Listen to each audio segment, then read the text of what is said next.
Et bonjour tout le monde, je m'appelle Didier Rojas et je vais faire mon stage à l'école élémentaire Sidmon. Simon se trouve à 5 km de Soissons avec 600 habitants. Cet petit village, construit en pierre de taille, est parfaitement adapté aux différents climats plus anciens et rudes de cette vallée de Picardie. Saviez-vous que Simon avant s'appelait Sourcy? Et c'est grâce à toutes les ressources, à tous les paysages incroyables et ballonnés qu'on trouve là-bas, qui vont attirer l'attention d'un évêque. Cet évêque, il avait dit que c'est le relief de Rome. Et donc il a résumé dans une petite phrase que c'est la ville de cette colline. Dans ce village, on va trouver le donjon et saviez-vous que... Quelques illustres personnages, dont Victor Hugo et sa maîtresse Juliette Drouet, qui ont laissé une trace de leur passage. Comme en témoigne cette signature sur les murs. Romantique, non? Enfin, pas tout à fait.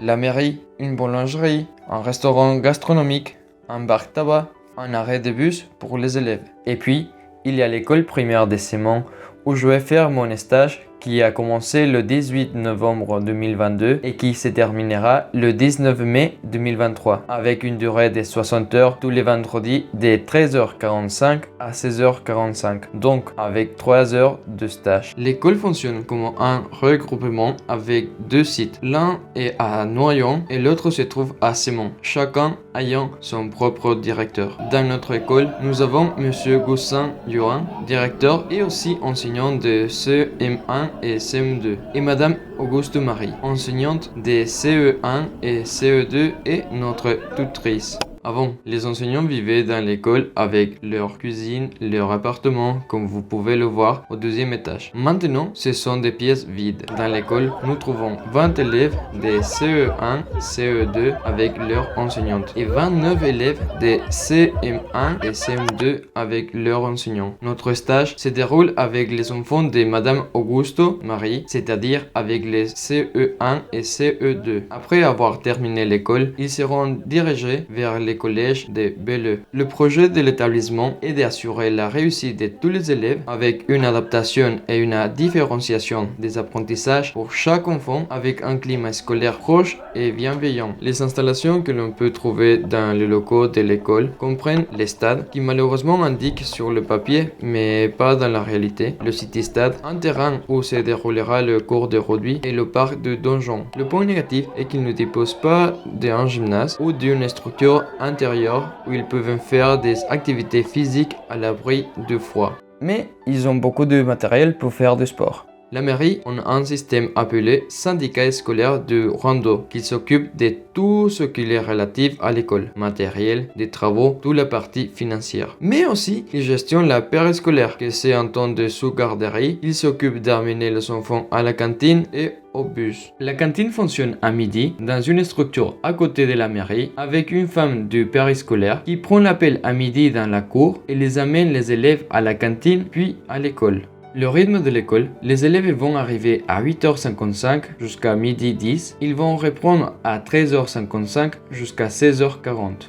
Les élèves sont répartis en groupes de 4. D'un côté, les CE2 et de l'autre côté, les CE1. Les personnes punies vont devant eux avec leur petit bureau, comme c'est le cas de Nino, un enfant diagnostiqué hyperactif, mais ça n'empêche pas de l'intégrer des fois avec les autres. Tous les matins, ils arrivent et ils ont un programme de la journée qui est collé sur le tableau visible pour tous avec des étiquettes blanches. Les élèves arrivent le matin et ils ont leur cahier de la journée sur la table et ils ont un exercice d'investissement de l'éveil, des exercices en autonomie. Tout le reste de la matinée, ça va être du français et des maths. Un temps plus frontal comme le décrit notre tutrice. L'après-midi, les élèves ils vont avoir un temps plus collectif. Ils vont avoir l'anglais, des sciences, de EPS, l'enseignement moral et civique, tout ça sous forme d'ateliers. Le projet de classe, dans un premier temps, se traduit sous un carnet de voyages dans le temps. Les élèves vont apprendre l'histoire en commençant par les dinosaures et en janvier 2023, ils continueront par la préhistoire. Ils sont également inscrits au tournoi de rugby où Marie et moi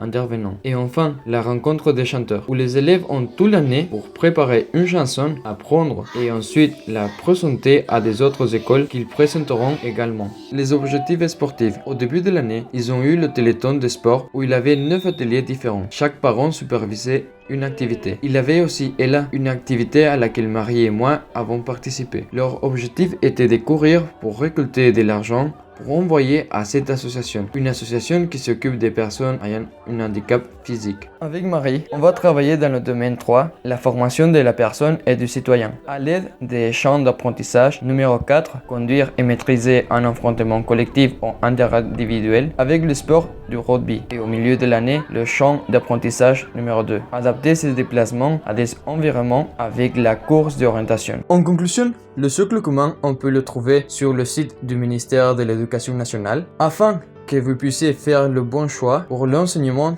dans vos écoles. Aussi, on peut voir que dans ce village, même s'il est petit, on trouve un village collectif avec une école qui cherche la réussite des élèves avec des enseignants compétents. Merci pour regarder cette vidéo et on se voit en L3.